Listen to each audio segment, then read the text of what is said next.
What's going on? So I got asked an interesting question. Survivor versus Who Wants to Be a Millionaire. You remember we go back 25 years ago to 2000. Let's go back in time, won't we?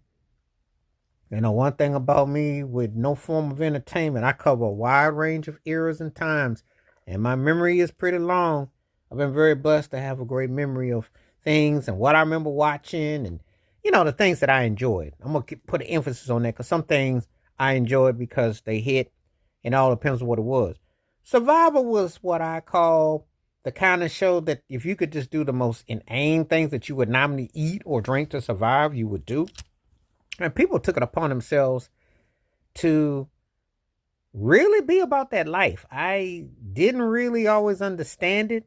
To this day, I kind of like, I don't know about that, but they did. Survivor was hugely popular back then.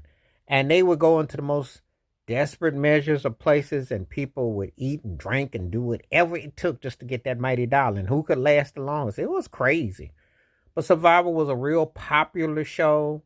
Um, and sometimes people like things like that. They're very much about thrill seeking, and it's just one of those shows that for some people it was like the most random thing you could think of and do they would do, and so that's one reason why it hit like that. It was huge. And I watched some of it, but again, it's one of them shows that if you ain't eating or you ain't drinking or something, don't do it because it's gonna kind of hit you kind of funny. But I watched it.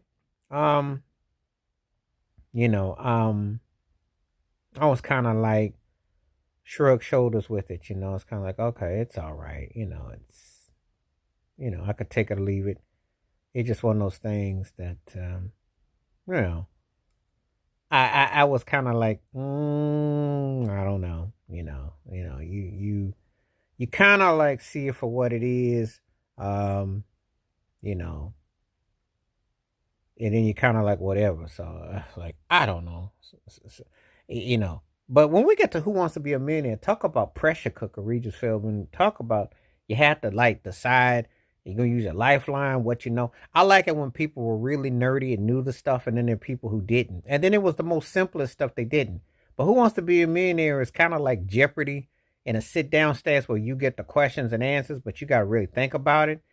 And some things you know, some you don't. I'm always amazed with the Brainiacs because that's a lot to put. But it was a huge show. It definitely had people all into it.